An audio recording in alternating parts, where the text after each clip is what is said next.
দেখ দেখ, এমন ভান ধরে দাঁড়ায় আছে মনে হচ্ছে কি গাড়ির মালিকই ও, ড্রাইভার না। ওকে আমি এমন শিক্ষা দেবো, খালি আজকে গেটটা না খুলে দেখ, তাহলে ওর জবটা আমি নিয়ে নিচ্ছি। আর এমন থাপ্পড় মারবো দাঁত পড়ে যাবে। চল। এই শোন, গাড়ির গেটটা খুলে দে তো। কে তুই? আমার গাড়ির কাছে দাঁড়ায় আছিস কেন? আর দেখতে তো আমার ড্রাইভারের মতোই লাগে। তুই কে? ম্যাডাম, আপনার যে ড্রাইভার ও হচ্ছে আমার বন্ধু। ওর মা হঠাৎ অসুস্থ হয়ে গিয়েছে, তো তাই আমাকে পাঠিয়েছে। চলুন, আমি চালিয়ে নিয়ে যাচ্ছি। ওর মা অসুস্থ, আজকে আসবে না, আমাকে তো ইনফর্ম করে নাই। আমাকে তো জানানো উচিত ছিল। আচ্ছা যাই হোক, সমস্যা নাই, গেটটা খোল গাড়ির। কি বলছেন? আমি গেট খুলে দেবো মানে? আমি কি আপনার কাজের লোক নাকি? আমার কাজ গাড়ি চালানো, আমি গাড়ি চালিয়ে নিয়ে যাচ্ছি, আপনারা গাড়িতে উঠুন। হোয়াট হোয়াট হোয়াট কি বললি? আমরা গেট খুলবো? এই ড্রাইভার আমরা নাকি তুই? তুই হচ্ছিস ড্রাইভার, তোর কাজ গাড়ির গেট খোলা, গাড়ি মোছা, গাড়ি চালানো। আমাদেরকে গেট খুলতে বলছিস? দেখুন, আমি ভালোই ভালো বলছি, আমি আপনাদের কাজের লোক না। আপনারা ভালোই ভালো গাড়িতে উঠুন, আমি গাড়ি চালিয়ে নিয়ে যাচ্ছি। আমি কাজের লোক না যে আপনাদের গাড়ি খুলে দেবো। এই তুই এত কথা কেন বলতেছিস? হ্যাঁ, তুই কাজ করতে আসছিস, তোকে যেটা বলবো তুই সেটা করবি। তুই আমার গাড়ির ড্রাইভারের বদলে আসছিস, তার মানে ও যে কাজগুলো করতে সেগুলো তোরই করতে হবে।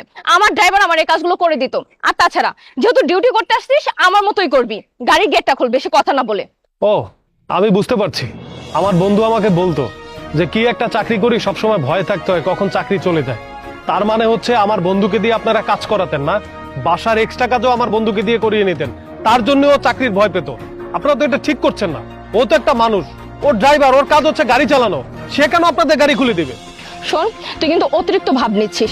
এমন ভাব নিচ্ছিস মনে হচ্ছে আমি গাড়ির ড্রাইভার আর তুই গাড়ির মালিক।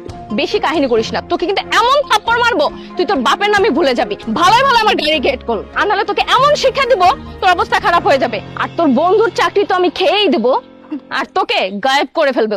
তুই জানিস আমার বাবাকে? আমার বাবার যদি পরিচয় জানিস না, তুই এখানে কাঁপতে শুরু করে দিবি, বুঝছিস? মাহি, দেখেছিস এই ছোট লোকের বাচ্চার কত বড় সাহস? তুই এখন দাঁড়িয়ে আছিস কেন? ওকে না থাপ্পড় দিয়ে ওর দাঁত ফেলে দে সবগুলা।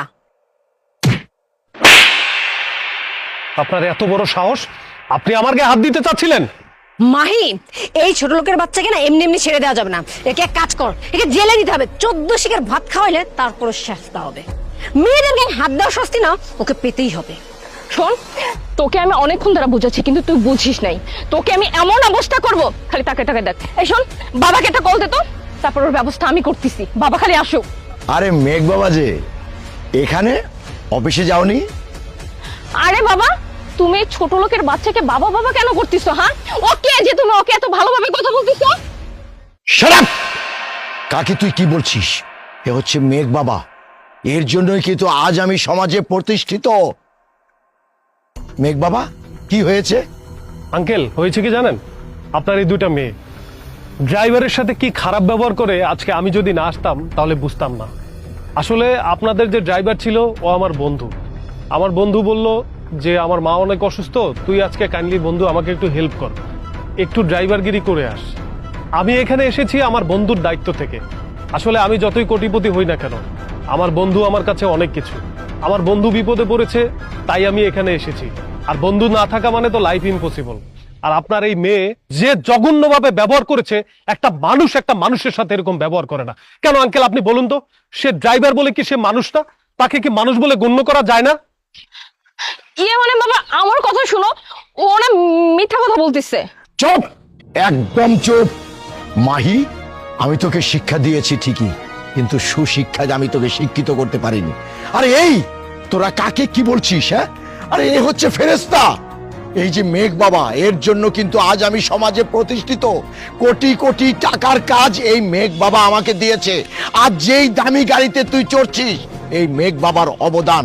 আজ যে এসি রুমে ঘুমাচ্ছিস, এই মেঘ বাবার অবদান। খাচ্ছিস, ভালো ভালো পড়ছিস, এগুলো সব হয়েছে কিন্তু এই মেঘ বাবার জন্য।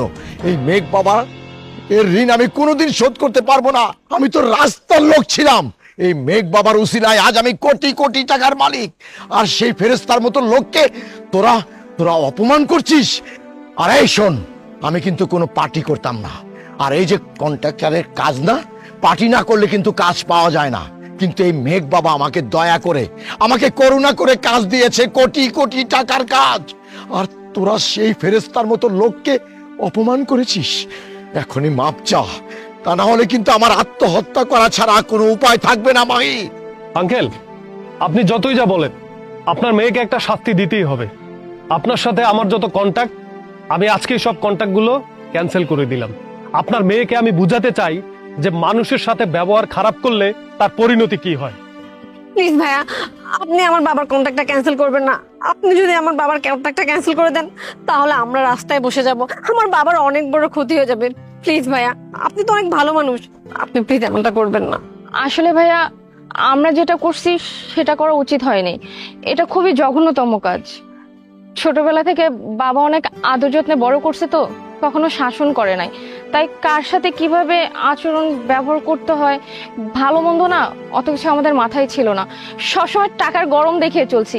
ড্রাইভার, কাজের লোক, এদেরকে না কখনো মানুষই মনে হয় নাই। মনে হচ্ছে এরা নিম্ন শ্রেণীর, এদের সাথে আবার এত ভালো করে কথা বলার কি আছে?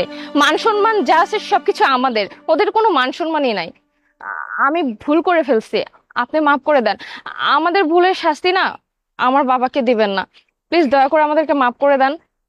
মেঘ বাবা, আমার মেয়েদের হয়ে আমি তোমার কাছে ক্ষমা চাচ্ছি। তুমি আমার মেয়েদেরকে ক্ষমা করে দাও। আমার কাজের দরকার নেই, তুমি আমাকে এই কন্ট্যাক্টটা দিও না, কিন্তু তবুও আমার মেয়েদেরকে তুমি ক্ষমা করে দাও বাবা। আর মেঘ বাবা, ভুলটা আমার, আমি ওদেরকে সেই শিক্ষা দিতে পারিনি, আমি ব্যর্থ বাবা। তুমি আমার মেয়েদেরকে ক্ষমা করে দাও বাবা। আঙ্কেল, আপনি অনেক ভালো মানুষ, আপনার প্রতি আমার কোনো অনুযোগ নেই, কিন্তু আপনার প্রতি একটাই আমার রাগ যে আপনি আপনার মেয়েদেরকে মানুষের মতো মানুষ বানাতে পারেননি। তাদেরকে শিক্ষা দেওয়া উচিত ছিল। রিকশাওয়ালা হোক, পথচারী হোক, যেই হোক, গরিব মানুষকে সবসময় সম্মান করা উচিত। আপনার জন্য আজকে আমি কন্ট্রাক্টটা ক্যান্সেল করছি না, তবে আপনাকে বলে যাচ্ছি, আপনি যদি মানুষের মতো মানুষ না হন, তাহলে কোনোদিন কোনো চাকরি বাকরি কোনো কিছুতে সম্মান পাবেন না। ভালো থাকবেন।